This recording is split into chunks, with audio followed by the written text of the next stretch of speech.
What's up, guys? So as you would imagine, I have a lot of conversations with people about training.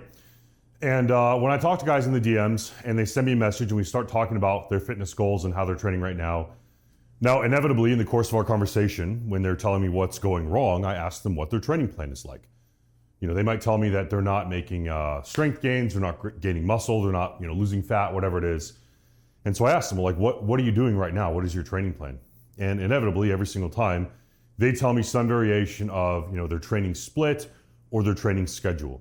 Because for whatever reason, social media or whatever it is, we seem to think that that's what's important.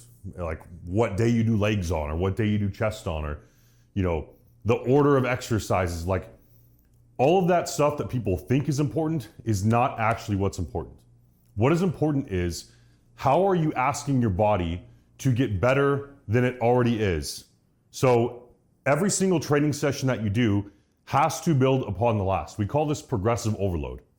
So put very simply, progressive overload is incrementally making your training more difficult so that your body adapts to the new stress by building muscle or strength. Now, for whatever reason, most people are not focused on this. Most people only think about what day they do things on or how hard they work. And actually, it's probably because we have a culture where we think that the harder you work at something, the more results you're going to get. And that's not necessarily true. In fact, you probably know from whatever your job is that you could probably punch the clock and go there and click on keys for 8 hours and not get anything done. Okay, but you were there working, right? So same thing, you could go to the gym, you could lift weights for 2 hours and you could be sore and sweaty and tired and you could still not make any progress. So why is that? Because your body is an adaptation machine. Okay, think about this. When you do a lot of manual labor and you get calluses on your hands, that is your body adapting to a stress.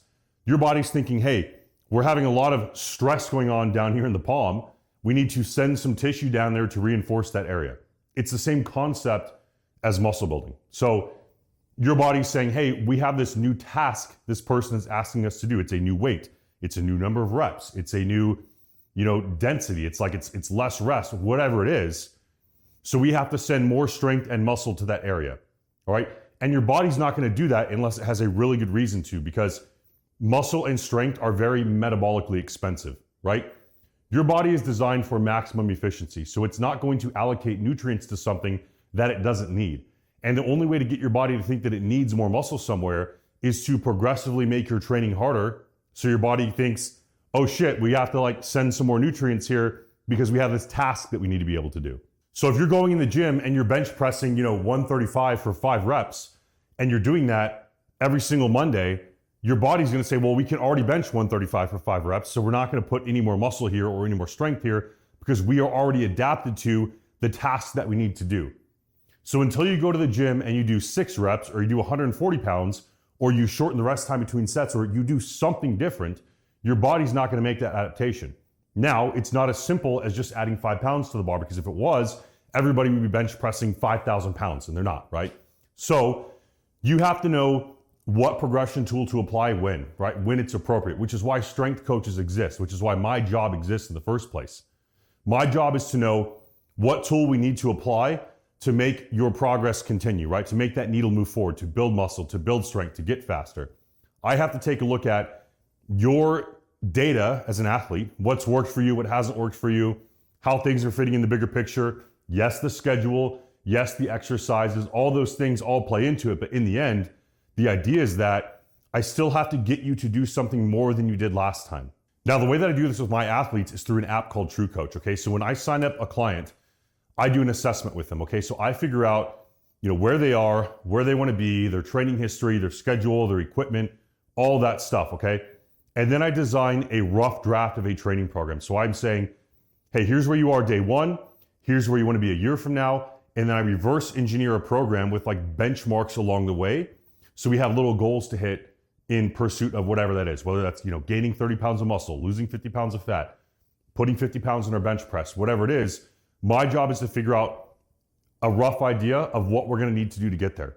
Then I deliver that training to my clients each week in my app. And the reason I do it every week is because I need to be able to find out what's working and what's not working for that athlete, right? So if I were to just give you an 8-week program, it might become apparent 3 weeks into that program that something isn't working for you. Maybe it's, a certain exercise you need to be doing, or a certain exercise you shouldn't be doing that you're not responding well to, or it's not optimal range of motion for you, or a different rep scheme, or a more aggressive or less aggressive progression pattern.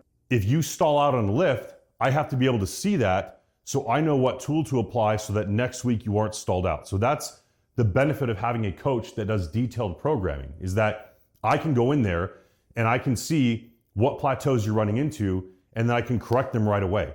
Whereas with most generic programs, you're gonna just run through the program, basically throw a bunch of shit at the wall and hope something sticks, and hope that you get stronger or bigger on the other side. But typically those programs, one, don't have any kind of progressive overload involved in them, and two, don't have an answer for if you don't achieve the progressive overload that it's asking for. So my job as a coach is to figure out, hey, when you run into a roadblock, when you aren't on track anymore, when we aren't hitting a benchmark, my job is to figure out why. Maybe that's because your lockout in the bench press is weak, okay? So if I can see that on week 2, I can immediately give you an exercise to break through that plateau. So I can add that into your program. So you can already see how this is much better than just going to the gym and winging it, right? Because if you just go to the gym and you just do chest, that's not gonna do anything for you. Maybe the first 6 months or a year of your training, that yielded progress for you because you had no adaptations. So literally doing anything other than sitting on the couch was going to make you bigger and stronger.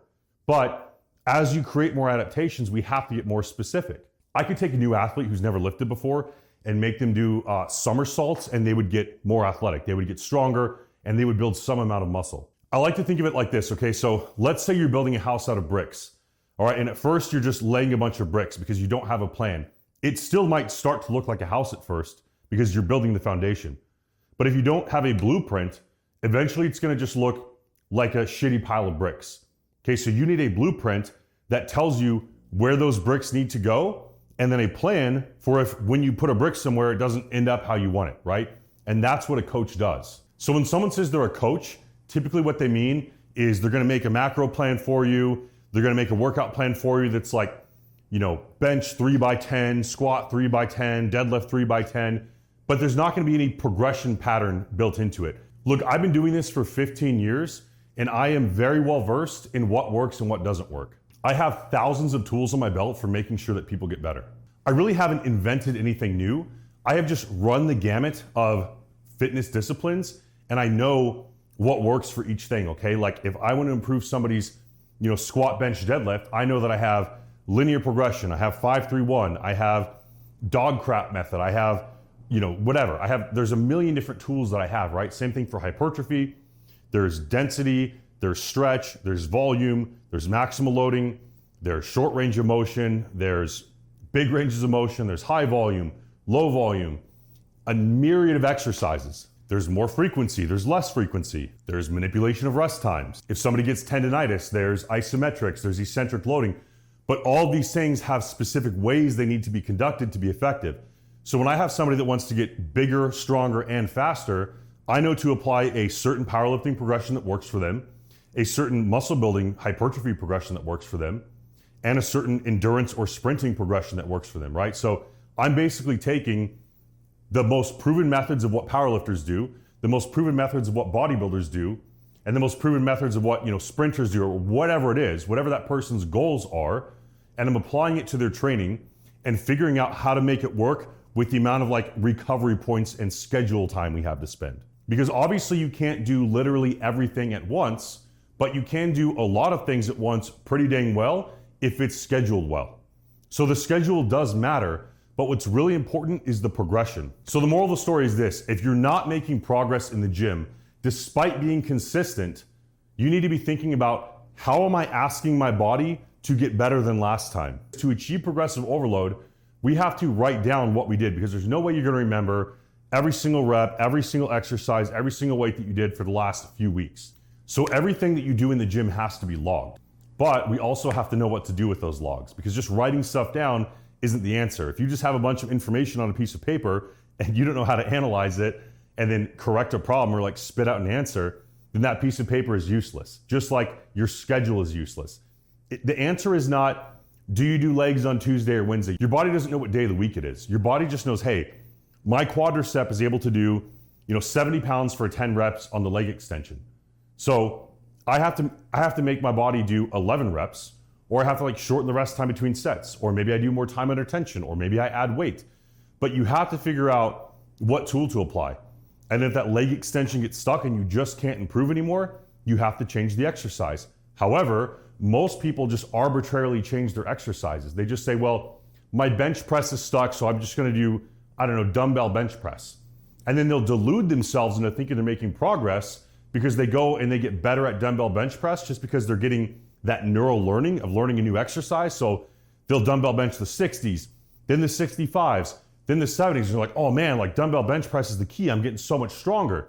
But then they'll go back to the regular bench press, and one, they're detrained from it from not practicing it. But two, they weren't actually getting stronger from the dumbbell bench because maybe that wasn't the thing they needed to move the needle forward. Maybe it was actually they needed a certain range of motion tricep movement, right? So if I can see someone's bench press is stalled, and let's say it's stalled, right here, 3/4 of the way to lockout, I'm going to give them a tricep exercise that addresses that specific part of the range of motion. But I also have to figure out how heavy is it gonna be, how often are we gonna do it, where it's gonna fit into the training plan. And when all these things combine in an optimal way, it is like night and day difference in your progress. It's not like a 5 or 10% difference in your progress. You see, your body either makes an adaptation or it doesn't. It's not like the progress is a little bit better or a little bit worse.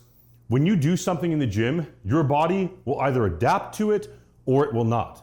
So you have to force your body to adapt to a new stress. And my job as a coach is to make sure that every time you go in the gym, every rep, every set, and every exercise is creating that adaptation that you want. So not only are you taking all the guesswork out of your training, but you have the confidence that every single thing that you do when you go in there is exactly what you should be doing that day. So this allows you to go and train with a mission, right? So you're not just going to the gym and just like, dilly-dallying around. Like you're not just finding a new machine to use. You know exactly what you're doing every time you go in there. And one of the other complaints that I hear from guys is that they don't have enough time to train. Well, guess what? When your training is more precise, we need less stuff because we hone in on what exactly is going to get you to move forward. Again, we're not just throwing a bunch of stuff at the wall and hoping something sticks. We know exactly what's gonna stick, and those are the only things we're throwing at that wall. So when one of my athletes goes in the gym, they know exactly what they're doing that day, and that's why it takes far less time. Most of my guys are in the gym 3, maybe 4 days a week for an hour at a time and no more. I'm a pretty big guy, I'm pretty strong, I'm not the biggest or strongest, but I hold my own, and I'm in the gym no more than 4 days a week for no more than an hour at a time. And it's not because I think that training high intensity is better or something like that. It's not about intensity, it's about precision of the programming. I know that when I go in the gym, I'm only doing the things that are going to help me that day. I'm not just spamming stuff and then hoping that one of those things helps me. The other benefit of this is now we reduce the risk of injury because now we're not doing thousands of reps of random crap. We're honing in on the things that we need. So if tendonitis is an issue for you because you're just spamming like curls and push downs and stuff that you think is gonna work for you, it's getting you a good pump, but that doesn't necessarily mean that it's making you bigger, we're gonna cut that stuff out. Yes, we're gonna train hard. Yes, you're gonna get sore. Yes, you're gonna have to sweat a little bit and you're gonna get a really good pump, but it's all going to be purposeful. It's never going to just be stuff. I pride myself on the fact that if any of my athletes ever ask me, hey coach, why are we doing this exercise today? I can tell them exactly why. Not only can I tell them why we're doing that exercise, I can tell them why it's on that day, why we're doing that many reps, why that many sets, how much weight we're using and why, and what the plan for progressing that movement is. And if you can't answer that question about everything you're doing in the gym, then you don't have a training plan, you have a workout schedule.